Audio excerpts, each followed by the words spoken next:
கிறிஸ்துவுக்குள் பிரியமானவர்களே, காமா ஊழியங்கள் வழங்கும் மனமகிழ்ச்சியின் நேரம் என்ற இந்த நிகழ்ச்சிக்கு உங்களை அன்புடன் வரவேற்கிறேன்.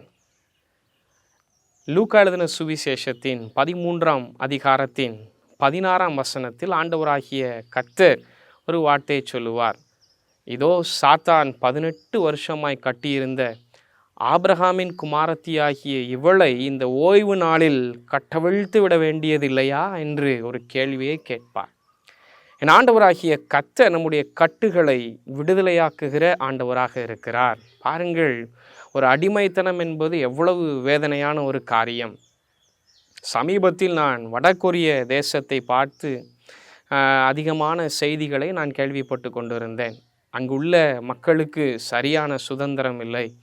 சாதாரண தவறுகளுக்கு கூட மிக கொடிதான தண்டனையை கொடுக்கிறார்களாம். இப்படி அநேக செய்திகளை நான் கேள்விப்பட்டு கொண்டிருந்தேன்.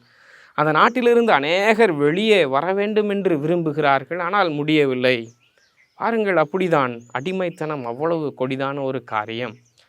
நம்முடைய வாழ்க்கையிலும் அநேக நேரங்களில் வியாதி நம்மை அடிமைப்படுத்துகிறது, கடன் பிரச்சனைகள் நம்மை அடிமைப்படுத்துகிறது, பாவம் நம்மை அடிமைப்படுத்துகிறது. ஆனால் ஆண்டவராகிய கர்த்தர் இன்றைக்கு சொல்லுகிறார், நம்முடைய கட்டுகளை எல்லாம் அவர் அவிழ்த்து விடுகிற தேவனாக இருக்கிறார். அவர் விடுதலை செய்கிற தேவனாக இருக்கிறார். அவர் உங்களையும் என்னையும் விடுதலை செய்கிறார். இந்த குறிப்பிட்ட அதிகாரத்தில் ஆண்டவராகிய கர்த்தர் ஒரு வியாதியடைந்த ஒரு பெண்ணை விடுதலை செய்வதை பார்க்க முடியும். என் ஆண்டவராகிய கர்த்தர் உங்களை விடுவிக்கிற தேவனாக இருக்கிறார். இந்த சம்பவத்தில் ஆண்டவராகிய கர்த்தர் எதிலிருந்தெல்லாம் நம்மை விடுவிக்கிறார் அல்லது எதிலிருந்தெல்லாம் நாம் விடுதலை பெற வேண்டும் என்பதை 3 காரியங்களை சுருக்கமாக தியானிக்க போகிறோம். அந்த சம்பவத்தை நாம் பார்க்கும் பொழுது முதலாவதாக அது ஒரு ஜெபாலயமாக இருக்கிறது. அந்த ஜெபாலயத்தில் அநேகர் இருக்கிறார்கள். அநேகருக்கு மத்தியில் 18 வருடமாய் வியாதியடைந்த அந்த பெண்ணும் இருக்கிறார். வியாதியடைந்த அந்த தாயாரும் இருக்கிறார். எல்லாரும் ஆண்டவரை ஆராதித்து கொண்டிருக்கிறார்கள். ஆண்டவருடைய ஆலயத்தில் ஆண்டவரை ஆராதிக்கிற பணியை எல்லாரும் செய்து கொண்டிருக்கிறார்கள். அவர்களுடைய கண்ணோட்டத்தில் ஆண்டவருடைய ஆலயம் என்பது ஆண்டவரை ஆராதிப்பதற்காக மட்டும்தான். ஆண்டவரிடத்தில் ஜெபிப்பதற்காக மட்டும்தான், ஆண்டவருடைய வார்த்தைகளை கேட்பதற்காக மட்டும்தான் அப்படி எல்லாரும் ஆராதித்து கொண்டிருக்கிறார்கள், ஜெபித்து கொண்டிருக்கிறார்கள். ஆனால் அவர்கள் எல்லாருக்கும் மத்தியில் இந்த பெண்ணும் இருக்கிறாள். வியாதியான இந்த பெண், அநேக வருடமாய் வியாதியை சந்தித்திருக்கிற இந்த பெண், அநேக மருத்துவர்களை சந்தித்தும் அநேக மருத்துவர்களை பார்த்தும் விடுதலை கிடைக்காத இந்த பெண்ணும் இருக்கிறாள். பாருங்கள், அந்த ஜெபாலய தலைவனுடைய இருதயத்தில் கூட இந்த பெண்ணுக்கு ஒரு விடுதலை வேண்டும் என்ற எண்ணம் இல்லை. ஆண்டவருடைய வல்லமை வெளிப்பட வேண்டும் என்ற எண்ணம் இல்லை. அங்கு இருக்கிற அநேக மக்களுக்கும் சரி, ஆண்டவருடைய வல்லமை இந்த பெண்ணிடத்தில் வெளிப்பட வேண்டும். நாம் இருக்கிறது ஆண்டவருடைய ஆலயம், ஆண்டவருடைய வல்லமை இந்த இடத்தில் வெளிப்பட வேண்டும் என்ற எண்ணம் இல்லாதிருந்ததாம். பாருங்கள், இதுதான் முதலாவது அடிமைத்தனம். உங்கள் ஒவ்வொருவரையும், என்னையும் உங்களையும் அடிமைப்படுத்தி வைத்திருக்கிற முதலாவது காரியம் இதுதான். ஆண்டவருடைய பிரசனம் என்பது, ஆண்டவருடைய ஆலயம் என்பது, ஆண்டவருடைய வல்லமையை ருசிக்கிற இடம். ஆண்டவருடைய பிரசனத்தையும் அவருடைய மகத்துவமான வல்லமையையும் ருசிக்கிற இடம் என்பதை அநேக நேரத்தில் நாம் மறந்து விடுகிறோம் அல்லது மறுத்து விடுகிறோம். இதுதான் எங்களுக்குள்ளும் உங்களுக்குள்ளும் இருக்கிற முதலாவது ஒரு அடிமைத்தனம். இன்றைக்கு ஆண்டவருடைய பாதத்தில் ஒரு காரியத்தை நாம் கேட்க போகிறோம். ஆண்டவரே, உம்முடைய பிரசனம் என்பது, உம்முடைய வல்லமையை நாங்கள் ருசிக்கிற இடம். உம்முடைய ஆலயம் என்பது நாங்கள் ஜெபிக்கிற இடம் மாத்திரம் அல்ல, நாங்கள் உம்மோடு பேசுகிற இடம் மாத்திரம் அல்ல, பாடல்களை படிக்கிற இடம் மாத்திரம் அல்ல, ஆண்டவருடைய வார்த்தையை கேட்கிற இடம் மாத்திரம் அல்ல, அது உம்முடைய வல்லமையை ருசிக்கிற இடம். அந்த ஜெபாலயத்தில் யாரும் அதை கண்டுகொள்ளவில்லை. ஆண்டவருடைய வல்லமையை நாம் பெற்றுக்கொள்ள வேண்டும் என்ற ஒரு எண்ணம், ஆண்டவருடைய வல்லமை அந்த பெண்ணை சுகமாக்க வேண்டும் என்ற ஒரு எண்ணம் யாரிடத்திலும் இல்லையாம். இதுதான் முதலாவது அடிமைத்தனம். ஆண்டவராகிய கர்த்தர் இதிலிருந்து நம்மை விடுவிக்க விரும்புகிறார். எப்பொழுதெல்லாம் அவருடைய பிரசன்னத்தை தேடுகிறோமோ, எப்பொழுதெல்லாம் அவருடைய பாதத்தில் நாம் அமர்ந்திருக்கிறோமோ, அப்பொழுதெல்லாம் நீங்கள் ஒன்றை நினைவில் கொள்ளுங்கள், அவருடைய வல்லமை உங்களை சந்திக்கும். நீங்கள் பேசுவது மாத்திரமல்ல, நீங்கள் ஜெபிப்பது மாத்திரமல்ல, அவருடைய வல்லமையும் உங்களை சந்திக்கும். அவருடைய வல்லமை உங்களை வியாதியிலிருந்து சுகமாக்கும். அவருடைய வல்லமை உங்கள் இருதயத்தில் இருக்கிற கலக்கங்கள், பயங்கள் எல்லாவற்றையும் மாற்றும். அத்தனை பெரியது அவருடைய வல்லமை. இரண்டாவது, இன்னொரு அடிமைத்தனம் இருந்தது. பாருங்கள், அந்த நாட்களில் ஆண்டவருடைய ஆலயம் என்று சொன்னாலே அந்த ஆலயம் பலி செலுத்துகிற இடம், ஆண்டவரை ஆராதிக்கிற இடம், ஆண்டவர் நம்மோடு பேசுகிற இடம், ஆண்டவருடைய வார்த்தையை கேட்கிற இடம், நியாயப்பிரமாண புஸ்தகத்தில் இருக்கிற எல்லா காரியங்களையும் கேட்கிற இடம் என்பது மாத்திரமே அந்த மக்களுடைய இருதயத்தில் இருந்தது.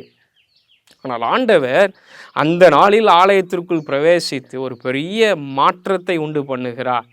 ஒரு வியாதியடைந்த பெண்ணை சுகமாக்குகிறார். அந்த மக்களுடைய கண்ணோட்டத்தில் இது ஒரு பெரிய மாற்றம். ஆனால் அந்த மாற்றத்தை ஏற்றுக்கொள்வதற்கு அந்த மக்களுடைய இருதயத்தில் ஒரு எண்ணம் இல்லை. ஆண்டவர் தருகிற மாற்றத்தை ஏற்றுக்கொள்ளுகிற மனப்பக்குவம் இல்லை. இது இரண்டாவது அடிமைத்தனம். ஆண்டவருடைய ஆலயத்தில் சில காரியங்களை ஆண்டவர் மாற்ற விரும்பினார். இது இப்படி நடக்க வேண்டும் என்ற அந்த எண்ணத்திலிருந்து மக்களை விடுவிக்க விரும்பினார். ஆனால் மக்களுக்கு மனமில்லாத ஒரு சூழ்நிலை இருந்தது. இன்றைக்கும் பாருங்கள், ஆண்டவராகிய கர்த்தர் சில காரியங்களை நம்மிடத்தில் மாற்ற விரும்புகிறார். உங்களுடைய வாழ்க்கையில் சில காரியங்களை மாற்ற விரும்புகிறார். சில காரியங்கள் நீங்கள் நினைக்கிறீர்கள், என்னுடைய எண்ணத்தின்படியே நடக்க வேண்டும், இது எப்படி உலகத்தில் நடக்கிறதோ, இது எப்படி எல்லாருக்கும் நடக்கிறதோ அதே போலவே என்னுடைய வாழ்க்கையில் நடக்க வேண்டும், எல்லாம் சரியாக செல்ல வேண்டும், எல்லாம் நேராகவே செல்ல வேண்டும் என்று விரும்புகிறோம். ஒருவேளை மனித இயல்பின்படி இது நல்லதுதான், இதுதான் சரியானது. ஆனால் ஆண்டவராகிய கர்த்தர் தம்முடைய பிள்ளைகளின் வாழ்க்கையில் சில மாற்றங்களை செய்ய விரும்புகிறார். சில நேரங்களில் இந்த மாற்றம் ஆசீர்வாதமான மாற்றமாக இருக்கலாம், இன்னும் சில நேரங்களில் இந்த மாற்றம் கடினமான பாதையாக இருக்கலாம். ஆனால் ஆண்டவருடைய பிள்ளைகளாகிய நாம் இந்த மாற்றத்தை ஏற்றுக்கொள்ள மனமுள்ளவர்களாக இருக்க வேண்டும். இது இரண்டாவது அடிமைத்தனம். அநேக நேரத்தில் இந்த மாற்றத்தை நாம் விரும்புவதில்லை. ஆண்டவர் சில காரியங்களை மாற்றி அமைக்க விரும்பும் பொழுது, சில காரியங்களை மாற்றத்தில் கொண்டு வர நினைக்கும் பொழுது அதை விரும்பாத அல்லது அதை ஏற்றுக்கொள்ளாத மனமுடையவர்களாக இருக்கிறோம். சிந்தித்து பார்க்கலாம், ஆண்டவர் எதை மாற்ற விரும்புகிறார்? உங்களுடைய வாழ்க்கையில் சில காரியங்களை மாற்ற விரும்புகிறார். அதை அப்படியே ஏற்றுக்கொள்வது ஆண்டவர் விரும்புகிற ஒரு காரியம். இதில் நாம் விடுதலை அடைய வேண்டும், இந்த எண்ணத்தில் நாம் விடுதலை அடைய வேண்டும். மூன்றாவது பாருங்கள், இன்னொரு அடிமைத்தனம் அவர்களிடத்தில் இருந்ததாம்.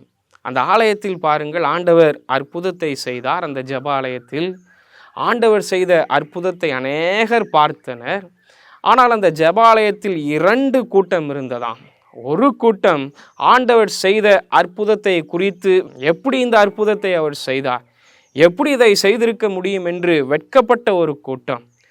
இன்னொரு கூட்டம் ஆண்டவர் செய்த அற்புதத்தை எண்ணி மகிழ்ச்சி அடைந்து ஆண்டவரை துதித்து மகிமைப்படுத்தின ஒரு கூட்டம். 2 மனநிலை உடையவர்களாக இருந்தனர். பாருங்கள், நாம் ஆண்டவரை தரிசிக்கிறோம், ஆண்டவருடைய ஆலயத்தில் இருக்கிறோம், ஆண்டவரை ஆராதிக்கிறோம். ஆனால் அநேக நேரங்களில் 2 மனமுடையவர்களாக இருக்கிறோம்.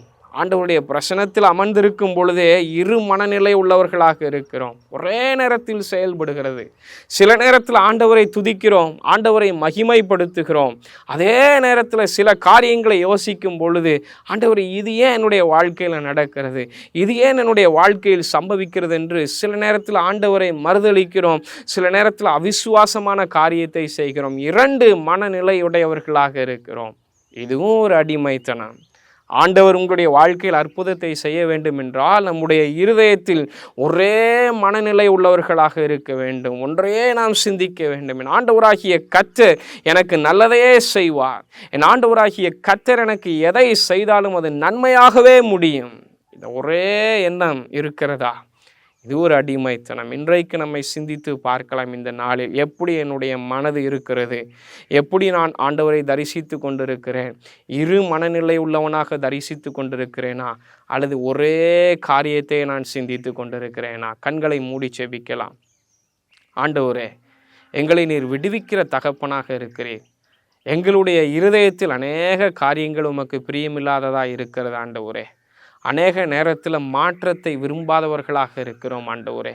அநேக நேரத்தில் உம்முடைய வல்லமை எங்களில் வெளிப்படும் என்பதை நாங்கள் மறந்து போகிறவர்களாக இருக்கிறோம் ஆண்டவரே. உம்முடைய ஆலயம் என்பது, உம்முடைய பிரசனம் என்பது, உம்முடைய வல்லமை வெளிப்படுகிற இடம் என்பதை நாங்கள் மறந்து போகிறோம் ஆண்டவர். இன்றைக்கு எங்கள் வாழ்க்கையில் அற்புதத்தை செய்யும் ஆண்டவரே. இன்றைக்கு நாங்கள் செபிக்கும் பொழுது எங்கள் வாழ்க்கையில் அற்புதங்களை செய்யும். நீர் மகிமைப்படும். உம்முடைய வல்லமையை எங்களுடைய கண்கள் பார்க்கட்டும் அப்பா. அதே போல் 2 மனநிலை உள்ளவர்களாக இருக்கிறோம். 2 மனநிலையோடு உம்மை தரிசித்து கொண்டு இருக்கிறோம் ஆண்டவரே. ஒரு பக்கத்தில் நாங்கள் உம்மை மகிமைப்படுத்துகிறோம், ஒரு பக்கத்தில் அவிசுவாசமான வார்த்தைகளை பேசுகிறோம். இதிலிருந்து எங்களை விடுவியும் ஆண்டவரே. உம்முடைய பிள்ளைகளாகிய எங்களை இந்த அடிமைத்தனத்திலிருந்து தயவாய் விடுவியும். உம்முடைய கரம் எங்களை தாங்கட்டும் ஆண்டவரே. அற்புதங்களை செய்யும். இந்த காணொளி மூலமாக உம்முடைய வார்த்தைகளை கேட்கிற ஒவ்வொரு பிள்ளைகளையும் நீர் ஆசீர்வதியும். நீர் அப்படியே செய்ய போகிறீர். உமக்கு நன்றி. இயேசுவின் மூலமாய் செபிக்கிறேன் நல்ல பிதாவே, ஆமேன். கர்த்தர் உங்களை ஆசீர்வதிப்பாராக.